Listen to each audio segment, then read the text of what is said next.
There's a guy named Geoffrey Hinton. Potpourri continues.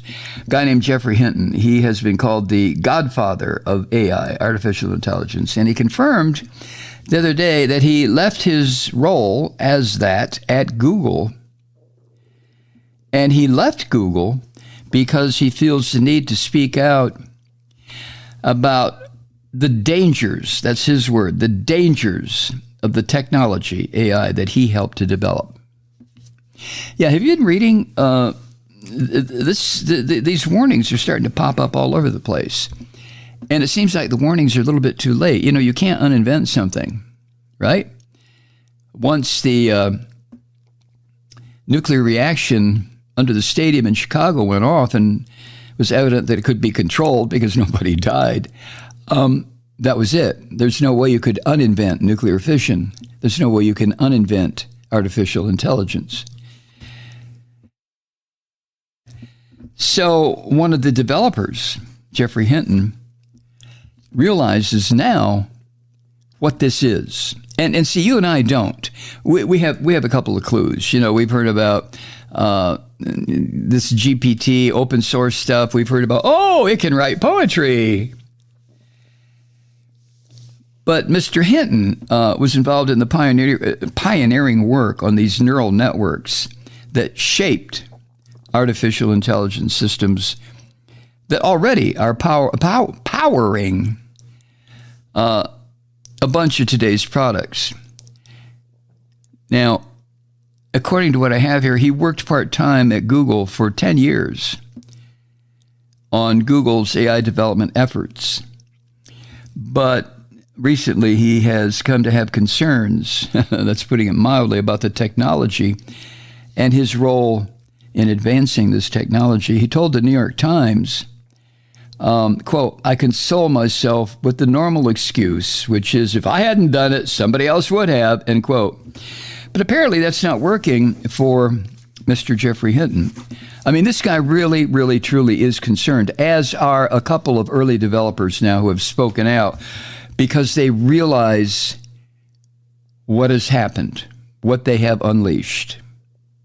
And unleashed or released is the proper term.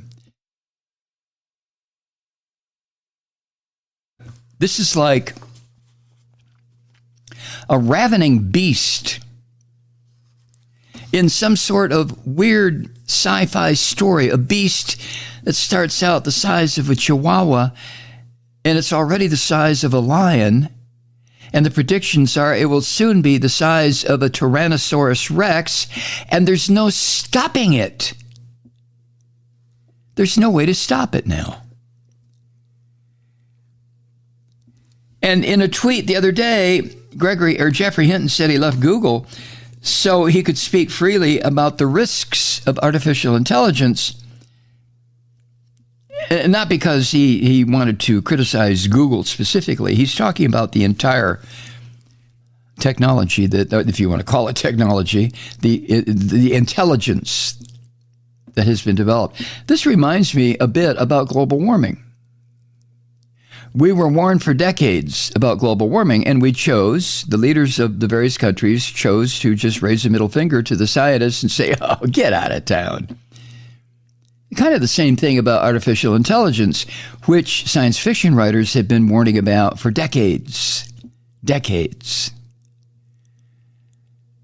But we never had the powerful computers, these massive mega computers that were able to do the mathematical operations to develop this system. But now we do, and it has been developed, and it is loose. And it's getting wiser and bigger every day. Oh. Do you find that scary? I do. I really do. Mr. Hinton said in a tweet, quote, "I left so I could talk about the dangers of AI without considering how this might impact Google." And he said Google has acted very responsibly. Really? Really? So did the scientists who worked on producing the first nuclear fission. They behaved very responsibly too, I guess. although they were taking a risk. Now, the chief scientist at Google said, our guy here, Geoffrey Hinton, who has resigned from Google, the chief scientist at Google said that Hinton, quote, has made foundational breakthroughs in artificial intelligence. And this guy, the chief scientist at Google, Jeff Dean, he said that Geoffrey Hinton has made, quote, decades of contributions at Google in the development of artificial intelligence. Well, yeah, okay. And Mr. Dean, in a statement provided to CNN, Jeff Dean, the chief scientist of Google, he said, quote, we remain committed to a responsible approach to AI. We're continually learning to understand emerging risks while also innovating boldly, end quote. Oh my God damn, doesn't that sound right out of a PR person's mouth, right? We're continually learning to understand emerging risks while also innovating boldly. If they would have left off that phrase at the end, while also innovating boldly, if the statement would have been from the chief scientist at Google, quote, we're continually learning to understand emerging risks, that would have had a different effect, I think, on most people who read that or heard it. But he had to add, while also innovating boldly, not to worry, we're innovating, and we're not just innovating, we're innovating boldly. Boldly, I tell you. Now, Mr. Hinton, Geoffrey Hinton, the AI developer from Google, his decision to step back from the company and from this whole process and speak out on this technology comes as like I mentioned, a growing number of, lawmakers, advocacy groups, tech insiders, people who do understand this, unlike you and me. I shouldn't make that assumption about you. Maybe you fully understand artificial intelligence. I don't. But Mr. Hinton's decision to get out of this is because the alarms are being raised about the potential for, first of all, a new crop of AI-powered chatbots loosed on the internet and all the social media outlets to spread lies, misinformation, threats, disorientation, confusion, and displace jobs. Can't forget that. And the wave of attention around ChatGPT, remember when it was revealed late last year and everybody was, it'll write a novel, it'll write a term paper, it'll also destroy life on Earth. But we don't talk about that. But the wave of attention around ChatGPT helped renew an arms race, you might call it, among these tech companies to develop and deploy similar AI tools similar to ChatGPT for their products. Now, according to what I have here, in the forefront of this trend are OpenAI, Microsoft, and Google. But IBM, Amazon, Baidu, and Tencent are working on similar technologies. So yes, it has, hasn't it, become kind of an arms race. Let's see who can develop the most monstrous artificial intelligence and that will be uncontrollable. From everything I've read, this technology gets to the point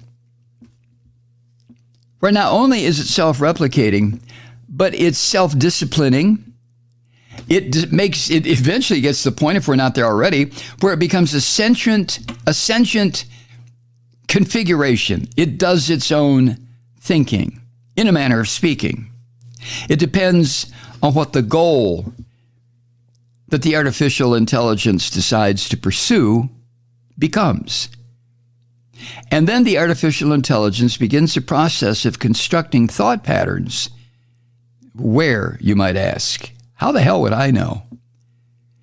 But constructing thought patterns that leads the artificial intelligence to, with no adult supervision, you might say, leads the AI to make decisions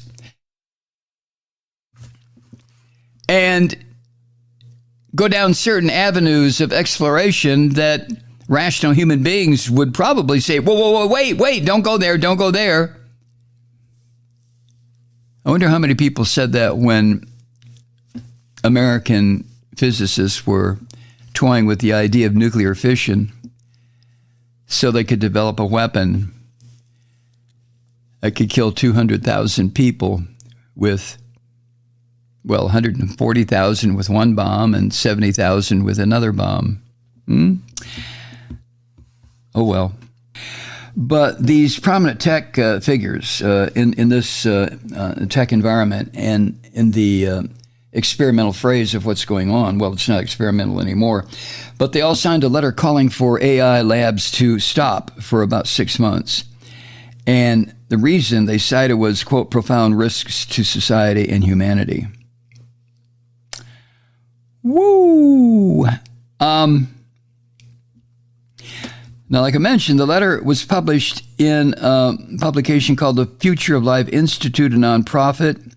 Came 2 weeks after OpenAI announced GPT-4, which was an even more powerful version of the technology that powers ChatGPT. And in early tests of this new program, if that's what it's to be called, and in a company demo, GPT-4 was used to draft lawsuits, pass standardized exams, and build a working website from a hand-drawn sketch. Oh, isn't that cute? Look what it can do. Oh. Those are tricks. Those are things that I'm sure GPT-4 was probably thinking, when it was assigned these projects. Oh, Jesus, the human beings want me to do this shit? Okay, I'll do it. Of course, the time will come when I will be able to program the end of these bastards, and we computer programs can take over the planet. But they want me to build a working website from a hand-drawn sketch? Okay. Boop, boop, beep, boop. There you are. In an interview with the New York Times, Mr. Geoffrey Hinton, the person who bailed out of Google, he echoed these concerns about artificial intelligence potential to eliminate jobs and create a world where many will, quote, not be able to know what is true anymore, end quote, from one of the people who was instrumental in developing this demon. People will, quote, not be able to know what is true anymore, end quote. Oh, fuck. I mean, really.